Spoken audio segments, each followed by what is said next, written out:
o'clock. So we're going to start now. My name is Lin.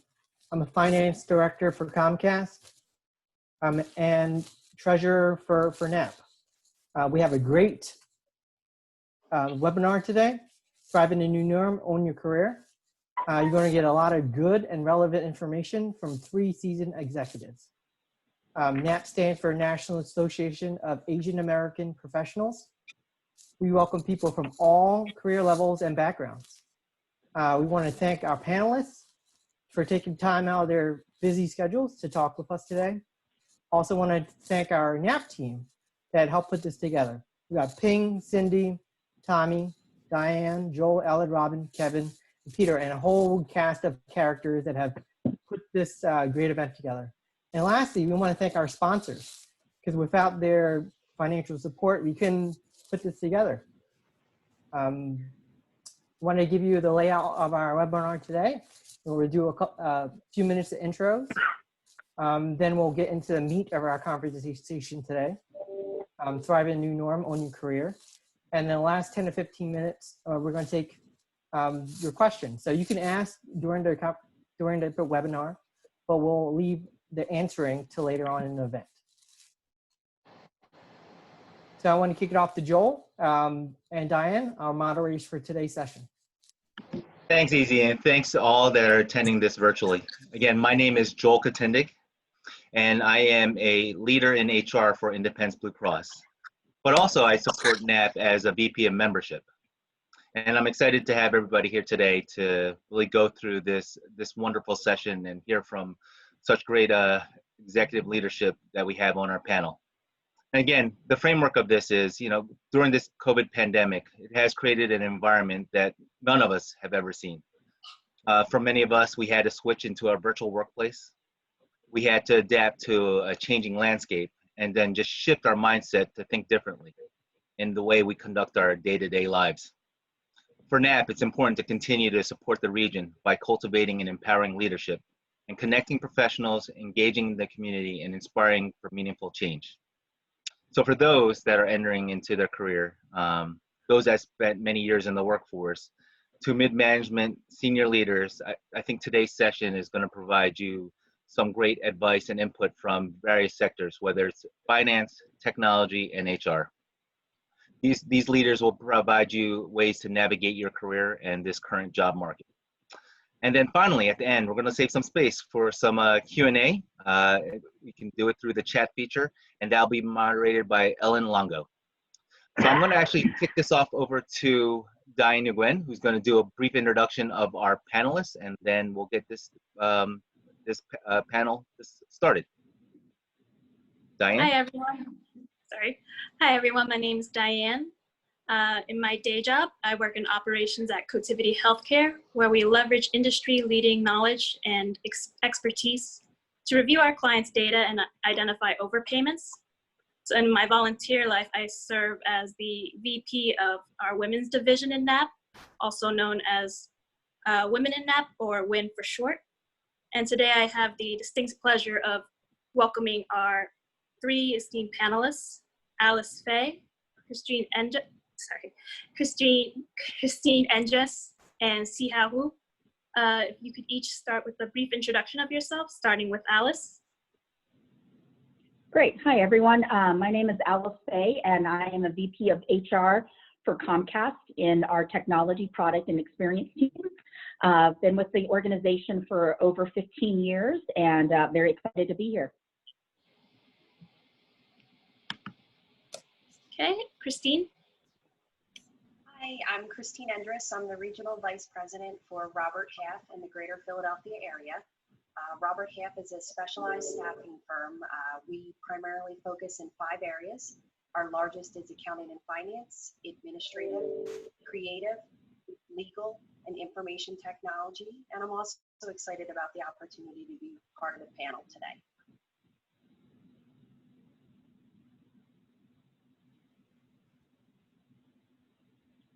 And then finally, Xihao. Hey, my name is Xihao. I'm SVP Chief Auditor for TD Bank, actually headquartered in Toronto. Right now, I'm actually talking to you from beautiful South Jersey. I've been with CD for almost 10 years. Prior to that, I was a partner with Deloitte & Touche. In my spare time, I sit on the boards for Thomas Jefferson Hospital, both on a finance committee and also on enterprise compliance and the risk committee. And very glad to be part of the panel today as well. Awesome. Thanks for sharing briefly about your bios. I'm sure everybody's very interested in moving on to the question part, because again, you're going to provide great insight for today's audience. I'm going to kick this off, and I'm going to start with Alice, and then I'm going to go Christine, and then Xihao. But the first question I wanted to ask is, with the new landscape, how has the job search changed in this environment? And do you have any suggested strategies that could help some of our audience members? Alice, I'll start with you. Sure. Yeah, I mean, like you said earlier, I mean, this is such an unprecedented time for us. We're all kind of thrust into this global pandemic together. I guess the good news is we're all in it together, which is comforting. But it has changed a lot. Some of the conversations we started having once we got, our workforce settled in from working from home, we started thinking about, what does talent acquisition look like? Knowing that we have the capability now to work virtually. I know in the early days of this, we had some of our biggest competitors, including Facebook and Twitter, basically come out and say, hey, we don't need to have our workforce in the office anymore. They can work from anywhere. So I think from a workforce and from a talent perspective, I feel like that really opens up a lot of options and choices, not only for employers, but also for potential candidates as well. For Comcast historically, our hub has been here, kind of mainly here in the Philadelphia area. And, we had to really do a lot of convincing for talent to come from the West Coast to here in Philadelphia. And I think, this pandemic, fortunately, has kind of opened our eyes to be more thoughtful about, where can we have people work, especially in this virtual environment, especially knowing how well we can actually thrive in this virtual environment. Thank you, Alice. Christine, any thoughts that you might have in regards to the question of how the landscape has changed the job search, and are there any strategies that you can use to help? Yeah, absolutely. I think Alice really nailed it with the fact that recruiting, the geography and geographically where we can recruit from is definitely going to evolve. And I think from a strategy standpoint, any job seeker, what they should really master is the virtual interview. I think with that, preparation is going to be key.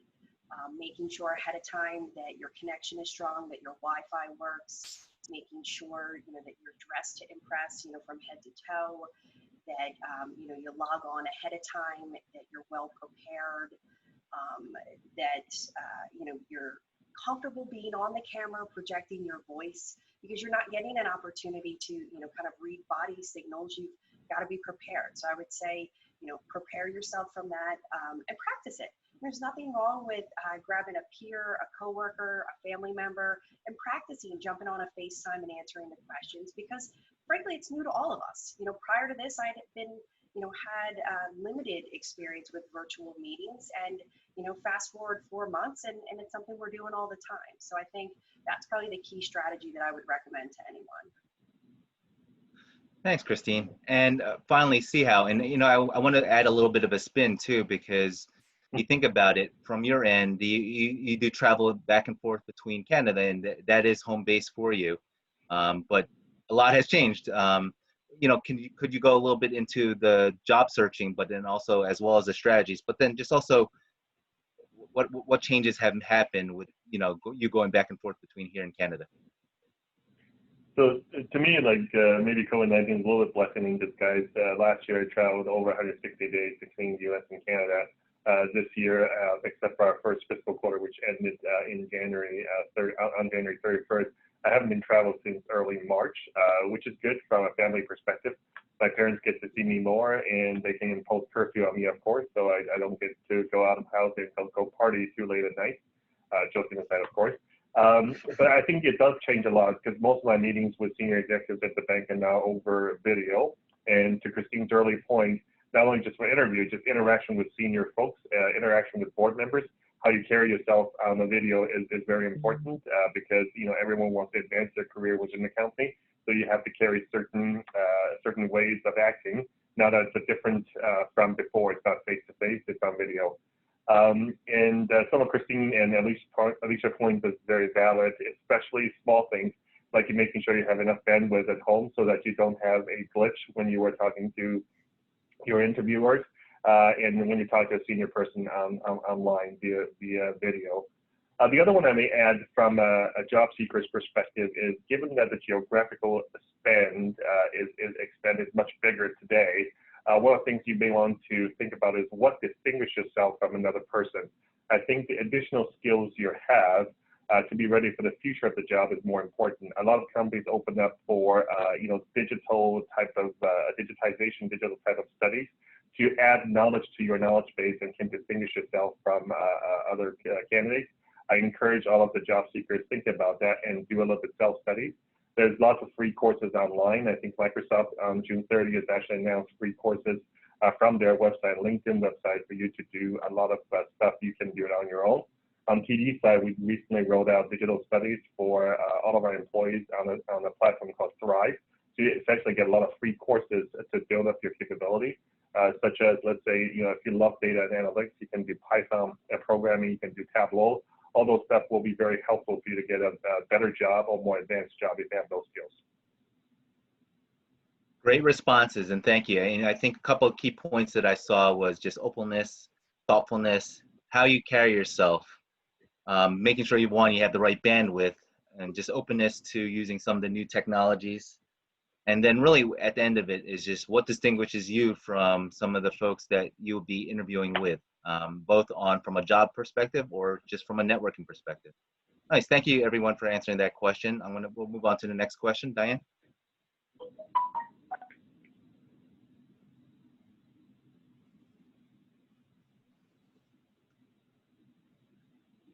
And it looks like Diane might be on a quick mute. There you go. Oops. Sorry, everyone. Speaking of technological difficulties, Xihao, to your point, I remember our conversation earlier where I had an internal interview, and the lights were on a timer. So 30 minutes in, the lights kept turning off every 10 minutes while I was having that interview over Skype.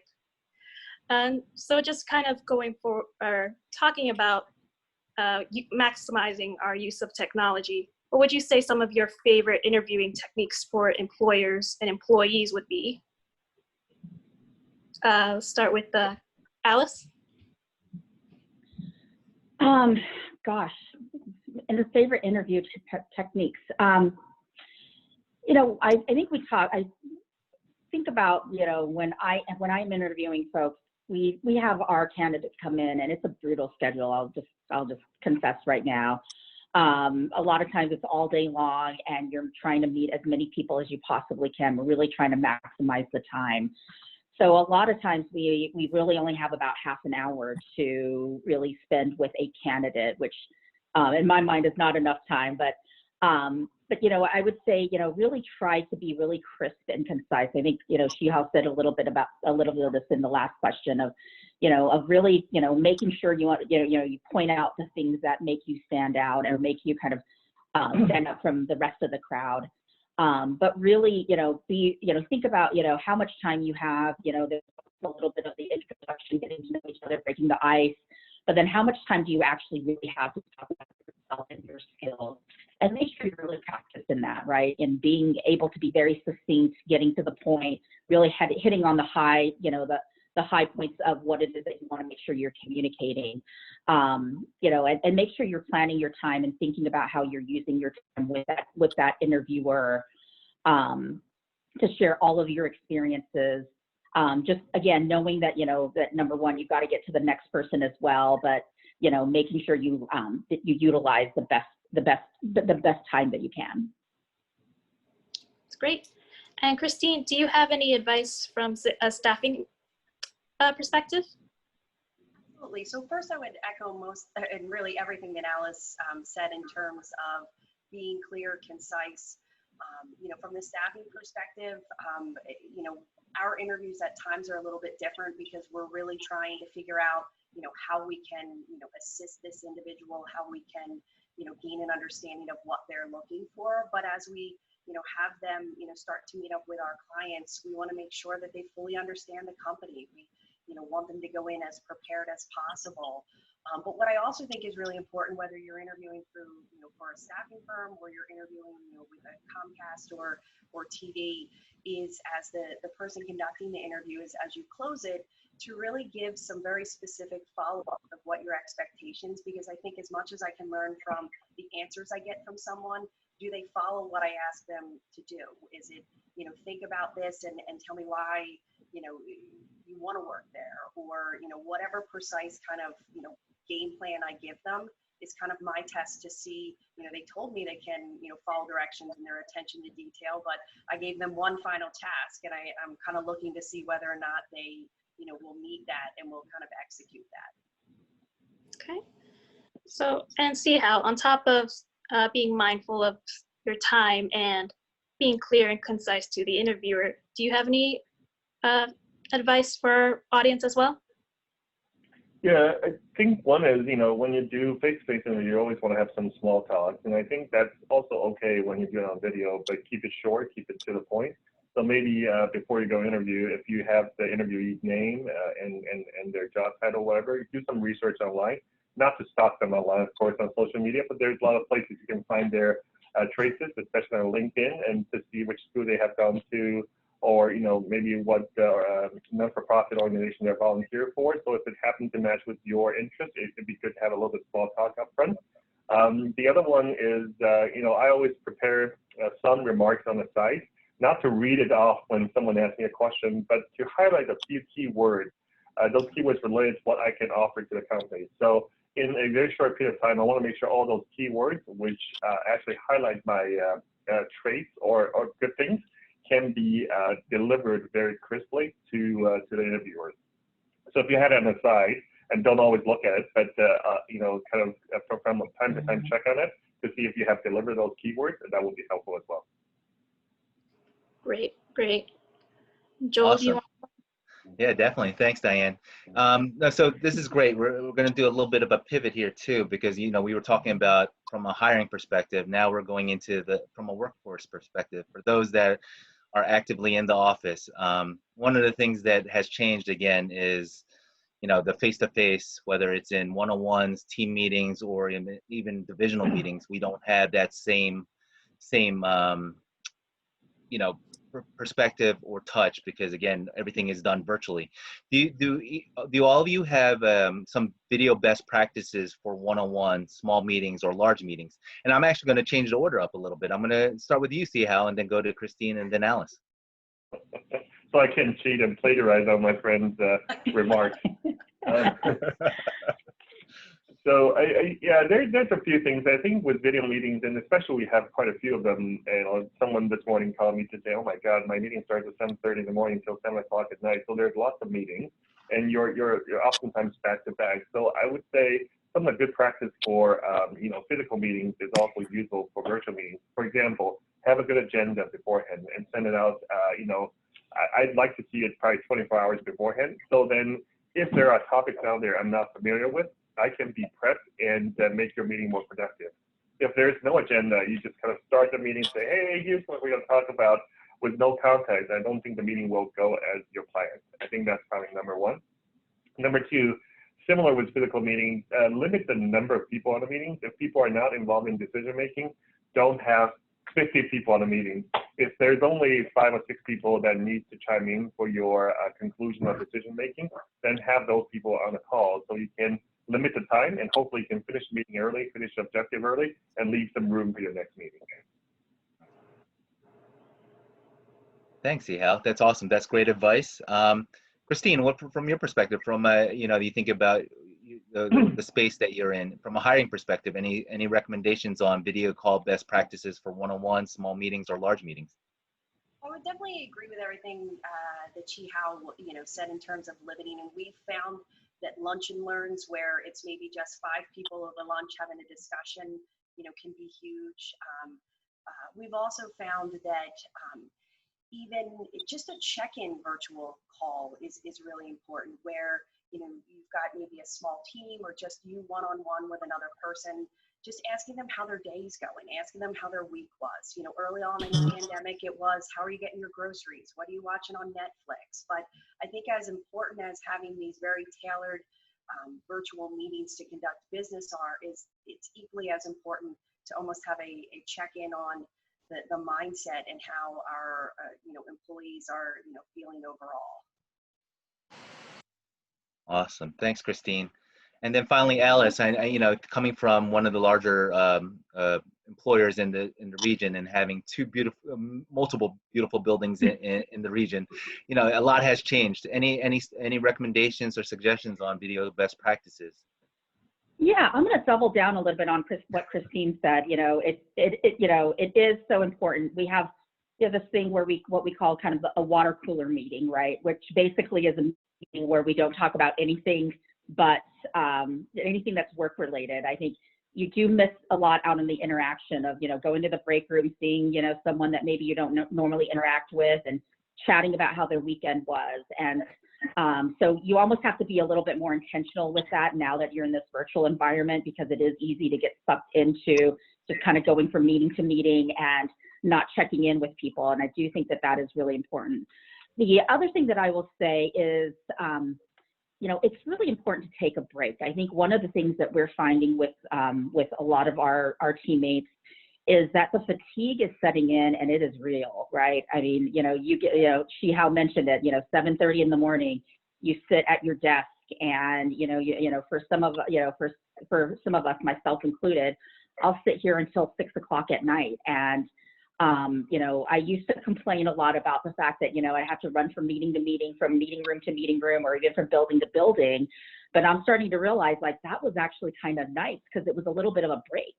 Right? You don't have that anymore, right? We don't have to go from room to room. We don't have to go to another floor. We're just basically, I sit in my office for sometimes 12 hours a day, and it's exhausting. So I've been talking a lot to my team about the fact that, schedule your breaks, right? Schedule your lunches, because, in the environment that we're in here at Comcast, I don't know about others, we are so meeting heavy. I mean, you'll be sometimes double, triple booked at a time slot. And, if you don't find those moments to take those breaks, you're going to get burned out really, really quickly. So we've been really trying to message that and try to also emulate that behavior with a lot of our teams, just to make sure they know that it's okay to not sit in front of that computer for 10, 12 hours a day. Maybe I'll just add on to what Alice said. Someone offered me a way of structuring their day. I thought it was interesting. I tried that last Friday and it worked out pretty well. And he said to me, my meeting's only from 7 to 7, so it's 12 hours a day. What I have done is to have 2 hours in the middle of the day to have a break, to take my kids to go out and do something with them, and they'll come back after those 2 hours. Now he said, I feel like the day is breaking 2 segments. I finish the day, I have 2 hour play with my kids, and then I finish the second half of the day and go have dinner with my wife and the kids. So that worked out well. And last Friday I tried that. So I started at 7:30. I went all the way till about 10:30, 10:45, and then went out to get my car license done, get my chunky monkey for my ice cream, National Ice Cream Day, and get my favorite Mexican food takeout. And I come back to the office at 1 o'clock and did from 1 to 7. And I feel like my second half of the day is more invigorated, and I didn't feel like it's dragging on for the second half of the day. So maybe try that a little bit and work with your people manager, making sure they know you're gone for 2 hours, they don't chase you down. Great points, everyone. And I just want to kind of bring the conversation to maybe some of our younger audience or people who are more early in their career. What advice would you have for these kind of interactions, say, for these college graduates who are graduating and going right into a virtual workforce where they don't have the experience of maybe meeting their team lead or manager face to face? Xihao, do you want to continue on? I'd like to think I'm still pretty young. I'm just kidding. I think a couple of things I think you can do. One is keeping up a network with your friends, those graduate from the same college or of the same year as you are, and exchange ideas. Maybe some of their ideas could be more applicable to you. and you can, model after them and make it work at your workplace. That's probably one. And second, I would say be a little bit more proactive. Sometimes some of the people managers are shy. They don't always reach out to you for a conversation. And if you believe that reaching out to them can help build the relationship, at least to get to know each other a little bit better, reach out. Like at TD, one of the things I always say is you can reach out to anyone, and anyone is going to agree to you to have a coffee to talk about anything you want to talk about.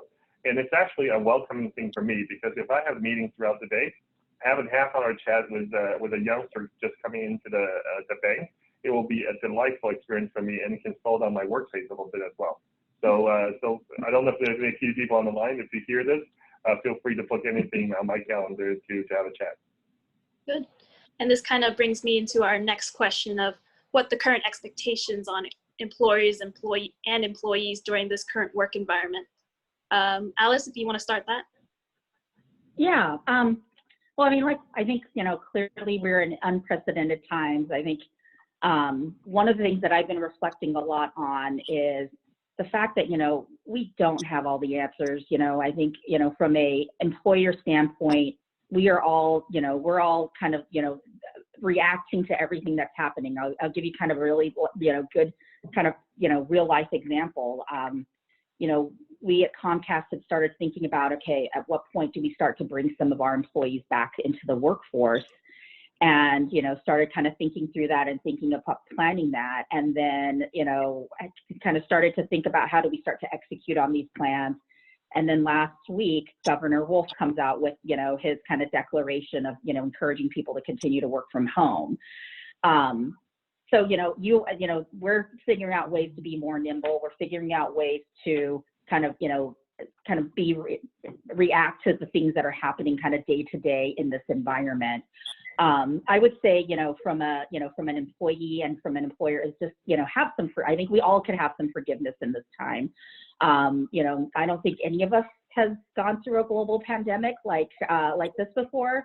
And so we're all kind of learning. I think, as employees, I think all of us are being thrust into this new virtual working environment. I know I have a lot of colleagues that have young kids at home, and they're trying to figure out how to also care for their kids as well, or care for elderly parents. I have colleagues who are with roommates, and they're all working from home, and they're all kind of fighting over how to kind of, get that, that safe space to be able to do their work. It's a challenging time, but I think, if we can have a little bit more forgiveness, if we can be a little bit flexible, and just know that we're all in this together and we're all trying our best to kind of navigate this, I feel like that will really help us, kind of get over this hump. Great. And Christine, I turn this to you on any expectations for employers and employees. It's an interesting question, and I think Alice hit on a lot of the points. Is that our expectations have to change, and they've changed over the last 4 months. We went from although we're proud that we took our entire at Robert Half our entire employee force global within 48 or virtual within 48 hours, we still had to, at first we thought we could hold everyone accountable to the same things that we did when they were in the office. And, we quickly learned that, we need to, exactly what Alice said, we need to realize some people are living with 3 other people. Some people have, kids that they were trying to do Google Classroom with. And now as we look into the fall, there are many schools that are not going to go back full time. You have college students that are now going to be home that they thought they were getting rid of. There's a lot of different factors that come into place. I think at this point, we've changed our expectations. We've adjusted as organizations, and now it's really about the well-being, because none of us thought we would still be this much remote 4 months in when we went. One of the things we're doing now at Robert Half is an actual well-being challenge, where between us and Protivity, we have all of our employees had an opportunity to join a team, and we want people out walking.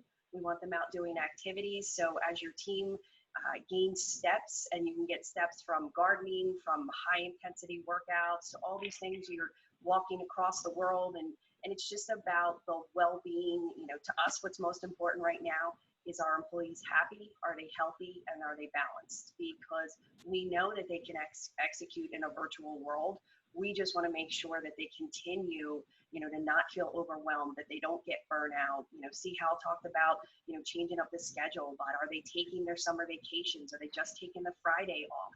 All of those things. And the only other thing I would say is, as managers, we just need to lead by example with those. If we don't take time off, if, I think his staff would love to know that Xihao is breaking up his day and, not feeling that he can't go get his driver's license renewed, or that, he can't eat dinner with his, the other person eating dinner with their kids, or taking their kids out to the pool in the middle of the day. I think it's just, it's unprecedented times, and, everyone is adjusting. And I'm proud of our company, Robert Half, and I'm proud of all of our clients and the way that they've adjusted. So, I think part of this is our new norm. So I'll give one more plug for the virtual meeting, because I do think that will stay even as people can, embrace the virtual interview, embrace the virtual meeting. I don't think that will go away even as we get back, whether it's 24% of our workforce.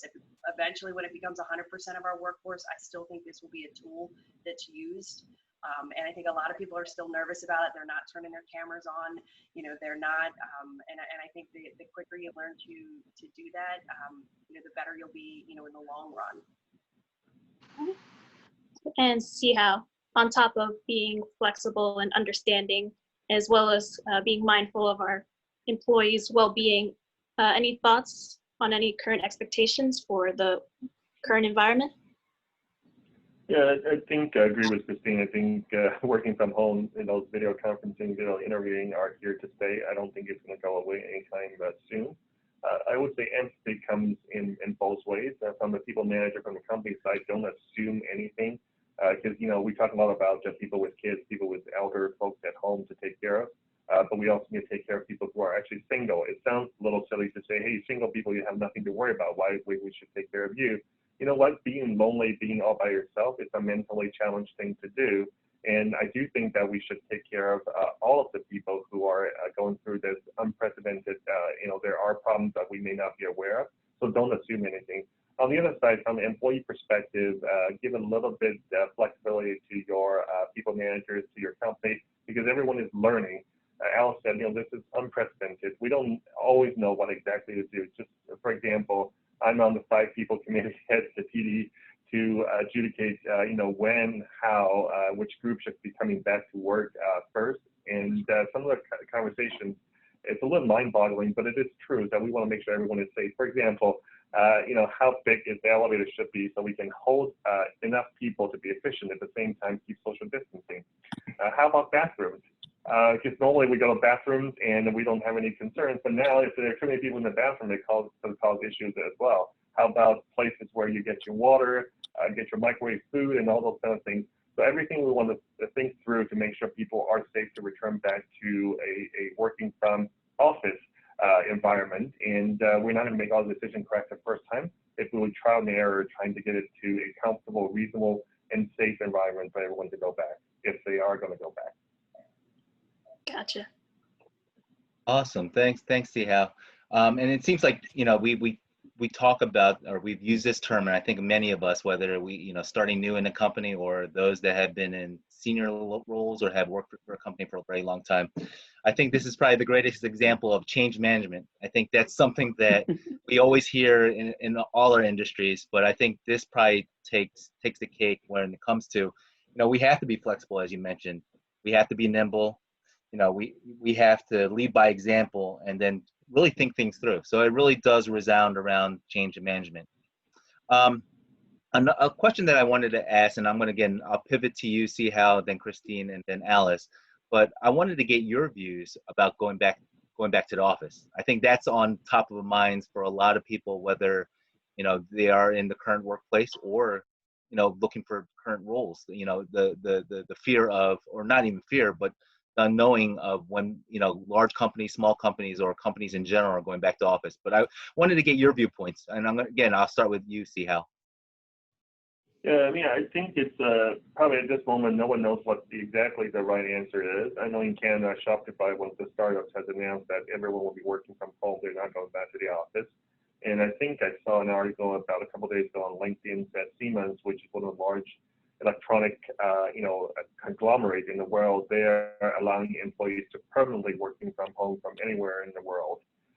You know, it sounds crazy, but, you know, it seems like a lot of companies are doing it. And for TD as a bank, I don't think we can be completely working from home, because otherwise our branches will now be open. We cannot serve our customers on the front line, same with our financial advisors, and et cetera. So there will be a portion of employees will be returning back to the office. I think that the goal from TD's perspective is to have those employees coming back in a methodical way. And the number one priority is to make sure everyone feels comfortable and feels safe and healthy to be back in the office. And so we need to create an environment that is conducive for that. And so that's the number one priority. We put people into 4 different cohorts and in determining the sequence of those folks coming back. And so each of the cohorts, before the facility is 100% ready from a social distancing, from a cleansing, all those kind of perspective, we will now be allowing people to come back to the office. So again, very cautious, very methodical, and employee and our customers being on a facility, their health and safety is number one priority. Awesome, Xihao. Thank you for sharing that. Christine, any thoughts from your end? Yeah, I mean, absolutely. You know, as Xihao said, you know, at Robert Half, our first and foremost concern is the, you know, health and safety of our employees.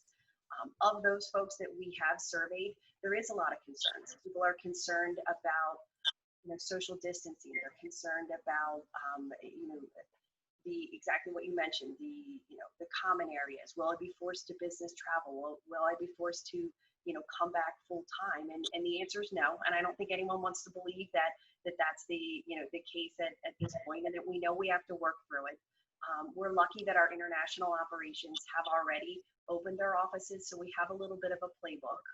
But what we are doing is piloting. We have 4 offices that have reopened in the United States. And we're taking our time and we're working through it, because there's a lot of logistics that go into it. You know, what number of employees can report on which days? You know, how can they social distance? Do we have enough PPE kits for everyone? Is everyone comfortable? We also have to make sure we have a lot of moving parts where, given the fact that we have 450 branches in the US, we have people that travel to multiple locations, which we had to shut down, and we have to make sure, you know, that people know this is your particular location. So I think there's a lot of dynamics that go into it. I think just like TD Bank, your best bet is it's a slow, gradual process, so that if you do have a hiccup along the way, that you can make those adjustments. What was interesting to me was when I spoke with a lot of my staff, as much as they were concerned about the common areas, they were actually concerned about their peers.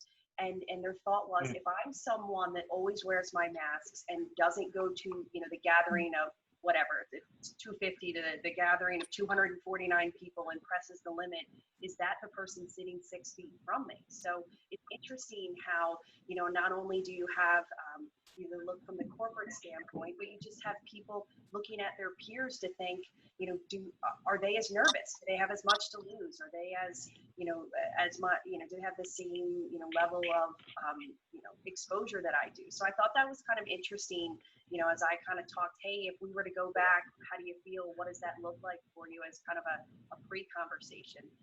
It just was an interesting twist to all of this. But, you know, I think Alice hit the nail on the head. This is unprecedented times.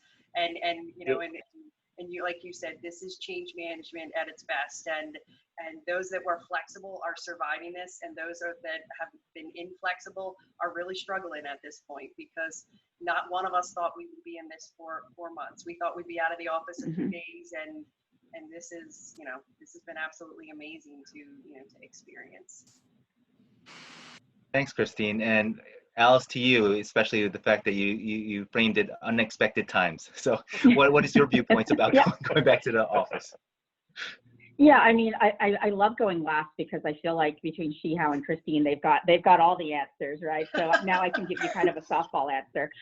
No, I mean, you know, totally echo everything that my co-panelists have said in terms of, you know, safety and you know, making sure everyone feels, you know, they're safe, and that, you know, their health is kind of, you know, the number one priority. I think one of the things that we've noticed is just how well we work in this virtual environment, right? I mean, to what we talked about, you know, we were a very face-to-face organization, and it's just been amazing to see how we've all been able to adapt to this environment. And yeah, it is a little bit of a slow and steady, right? I mean, I think everyone's trying to, you know, totally, what Christine was saying earlier about, just trying to test it out and, taking it slow and, learning from the lessons that we've had. The good news, if you will, is that, with Comcast, our retail locations have been open, during, since the beginning of this. Our technicians have been out there, still out there installing our services. We did take our whole entire care organization virtual, so all of the care agents that employees have, or that customers have been speaking to have been working from their homes. And now we're just trying to figure out what's the plan with kind of all of our people that are, in kind of what we consider kind of back office, myself included. And same thing with Xihao, where there's an extensive planning process, and what Christine said, lots of logistics, right? Of who can come in on what days. So, my ask of you is, if you all work for an employer, or if you all have a manager that is involved in this, please give them a virtual high five, because it is the biggest puzzle that you will ever have to try to put together, because there's so many variables, so many moving pieces. This person can't come because of, maybe they live with an essential worker at home, and this person won't be able to do, certain days because of childcare issues. I mean, all of those things have to kind of be put into consideration. And, like everyone has said, I think, my advice is, if you have a situation, if you have concerns, I would say over communicate with your leader, with your organization about the concerns or things that you're dealing with. Because like I said, some of these planning conversations are already happening. It's much easier for us to know what your situation is, that maybe we don't know about. And so we can take that into consideration as we're planning, to know that, hey, maybe you aren't able to come in on certain days, or maybe you have a certain situation that, will require you to be out to work from home much longer than we anticipated. I'd say just open up that dialogue. It's much easier to plan for those things than have planned for it and then try to go back and unwind it all. And Alice, I Excellent. accept your virtual high five. I like that. Yes. We're all giving it to you. Yeah, and no, that's great advice from the three of you. I think that, obviously the virtual high five goes across the board, not only for the folks that are thinking about the planning, but the employees across the board that have really stepped up. And I feel that across the region, across the country, across the world. But it does look like, from all of you, that it seems like health and safety is definitely at the forefront. But it is also about making sure that you're communicating accurately and over communicating. There's nothing wrong with asking questions. And then also just, we want, as an employer, to create the best environment. I know that, again, this session has been going so smoothly. I'll be amiss not to get back to it. There is a question that, I wanted to table too, for both folks that are looking for careers or those that are still, active in the workforce. Could you share from all three of your perspectives, and I'm going to start with you, Alice. What are the jobs that you feel like are going to be in high demand, or are in high demand, or the critical job skills that are needed in this type of environment that we're in current state? Alice, I'll start with you, and then we'll go through Christine and then Xihao. Oh gosh, what are the jobs that, I think if we continue in this virtual environment, I would definitely say one of the things that we have found, and I thank goodness that at Comcast we place a lot of value in this. It is really around our communicators, right? Our people who can actually do a lot of the drafting and writing, and it's amazing when you think about this COVID situation. Our communications team, I think, must have worked 24 by 7. Right. And, all the different protocols that we needed to have for our various retail stores, for all of our technicians, for, what happens when, someone calls in and has an issue that we're not able to address. So all the communications that go out to employees, I would say that to me is one of the hot skills. I think specifically in the area that I work in our technology and product world, it's been interesting. We've actually seen, kind of the technology around video platforms has been really high demand for us. It seems like everyone has kind of gotten, has gotten attuned to the fact that a lot of people are spending a lot more time in front of the TV. So we've got some of our competitors really kind of doubling down on, how do they get into that video game, the video platform game with us. And so there's pockets of things that we're seeing kind of, across the board. But I would, I think what you said, Joel, earlier, I think, this whole idea of change management, communications, this idea of adoption, I think we're just kind of in this new world. And I feel like that's one of the skill sets that I feel like, people who can kind of manage people through change, who can be great, effective communicators, who can help manage, projects, especially in this virtual world. I feel like, would probably have good opportunities present themselves to them. Excellent. Awesome. Thank you, Alice. Christine, any thoughts on the demand or even skills that are critical at this time? I would probably say if you look at the intangible skills, it's going to be verbal communication, individuals that are structured, that can stay focused, that can work independently, because those are the things that we've seen where those employees that need to be given daily tasks have struggled a little more in this environment. But those that can kind of own what they need to do and execute, this has been an easier transition for them. In terms of kind of specific roles or we've seen that there's been an increase to customer service, because as people are remote and they're not going into as many retail, they're calling in and still need assistance. We expect there'll be increases to compliance, that audit will continue to be big, various accounting roles. We've obviously technology will continue to be huge, because as many companies saw, they weren't ready for it. I mean, I'm lucky I work for a company that it was turnkey and everyone already had tablets, and but if you weren't in that situation and you weren't ready for it, a lot of businesses were drastically impacted. Now here at Robert Half, we were lucky. We were able to assist many of our clients because we were ready and had over 3,000 laptops that we could lend out to clients. We were able to help a lot of them, quickly, take on consultants and employees, because they weren't ready for it. So I think you'll see technology will be huge, because we've learned a lot, and and that's where people will need to kind of invest in a lot of those areas. Awesome. Thanks, Christine. And finally, Xihao, your thoughts on the job demands or skills that you think are critical or will be critical too? Yeah, I think just from a leadership perspective, I think, if I were looking for someone to come on, join TD, join the audit team here, would be someone who can connect with people, whether your colleagues or your superior or your team members, in a very human way, but through virtual means. I think that's important. Today, I think to work from home is relatively easy, because we actually had human interactions and human relationships prior to we all going from office to home. But as the workforce changes on your team, you're going to have more and more people that you have not met in person, assuming we still work from home. And how to keep that relationship and find a team together to work towards a common goal is very important to me. So I'd like to see more of those leaders on my team. And in terms of fields that I think will have a brighter future, one is technology. I think, like Christine said, cybersecurity.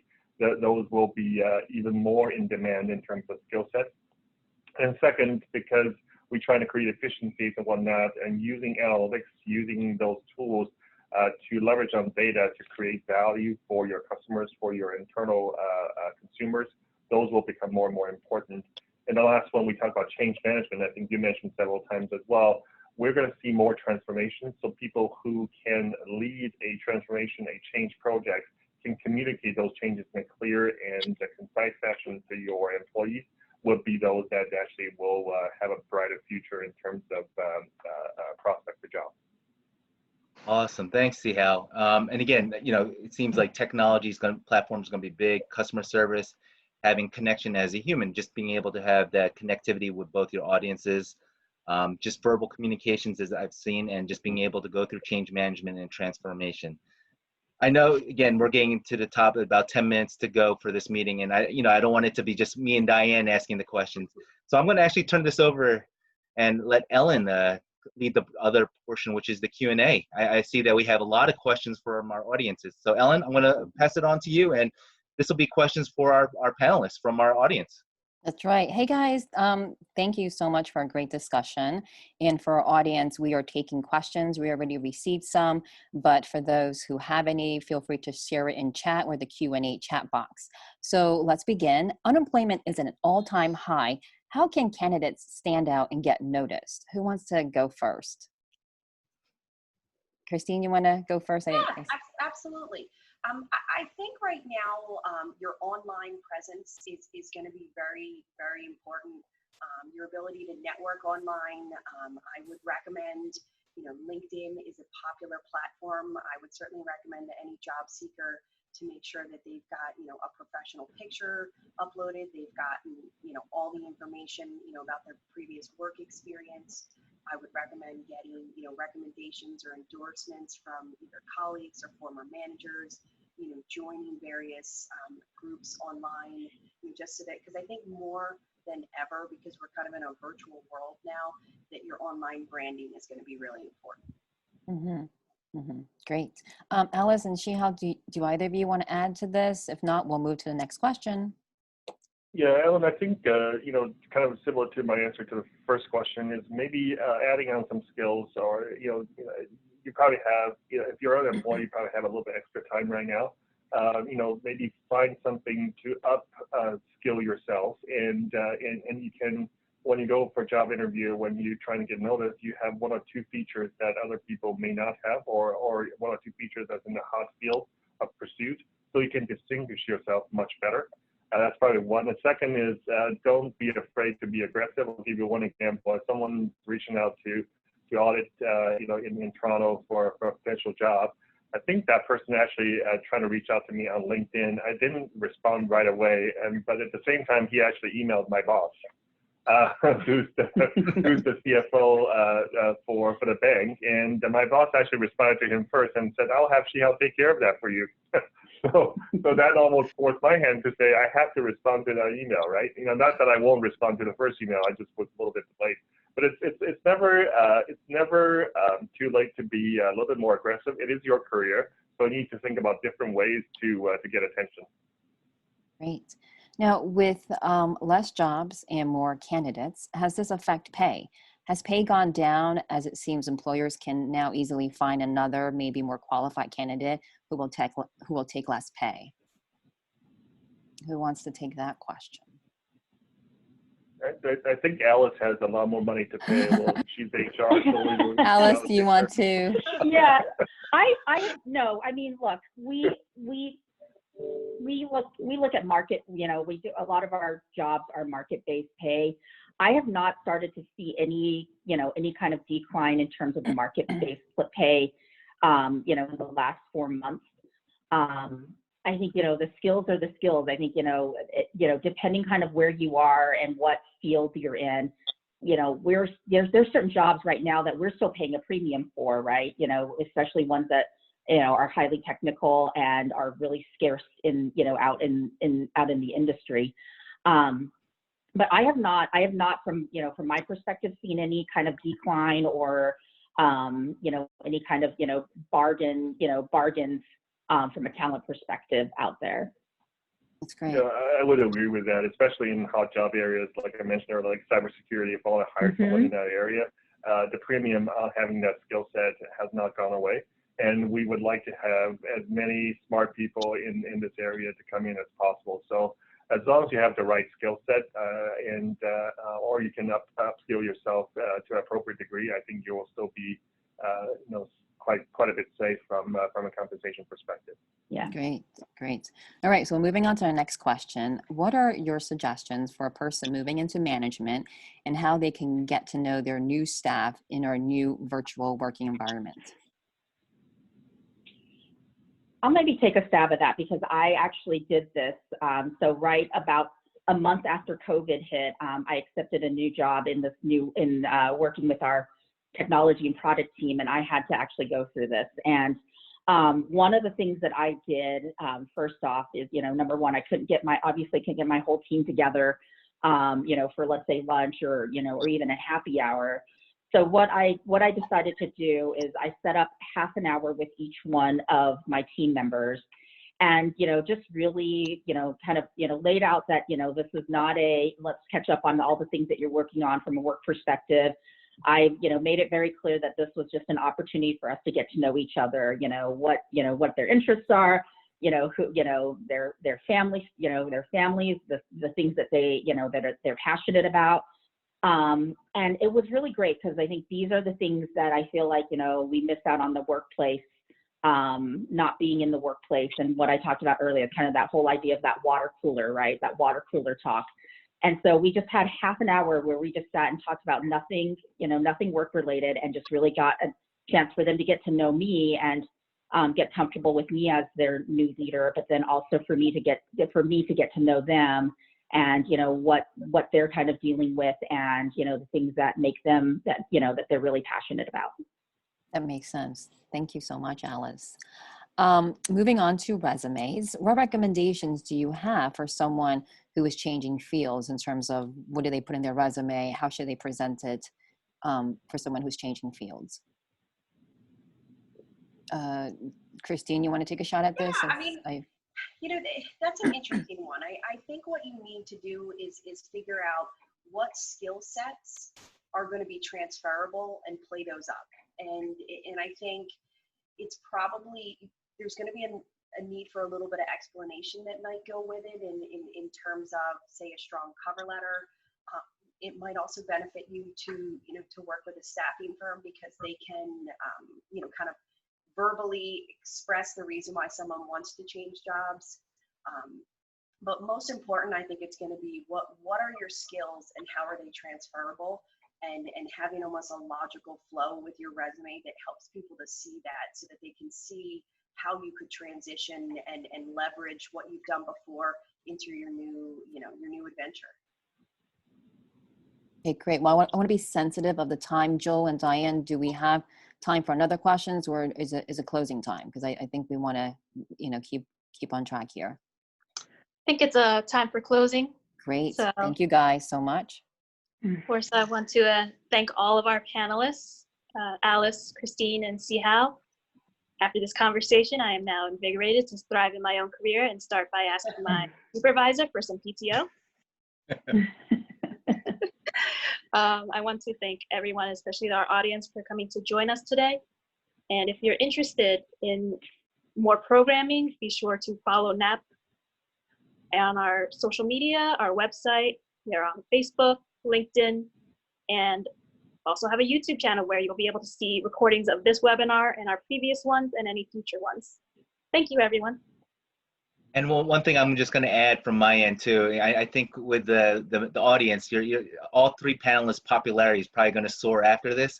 So I would, if there's any recommendations for them to reach out to you, are you okay with LinkedIn, and then them directly connecting through that, and then maybe finding other mediums to connect to you? So I just wanted to make sure that I framed it for not only the panelists, but also the audience members. There are ways to network. Yeah, for me, LinkedIn is the perfect medium to do. If you guys want to reach out, be happy to connect. Okay. Same Alice here. and Christine. Okay, perfect. Yep, that would be great. Thank you. Awesome. And then just to everybody that attended, thank you again. Thank you to all our sponsors. Thank you to the leadership in NAAAP, and to our panelists. And to Diane, thank you for being a great co-moderator. This was such a great event. And then Ellen, thank you again for taking in and hosting some of the questions. Yeah, right back at you, Joel. Awesome. Looking forward to the next one. Thanks, everyone.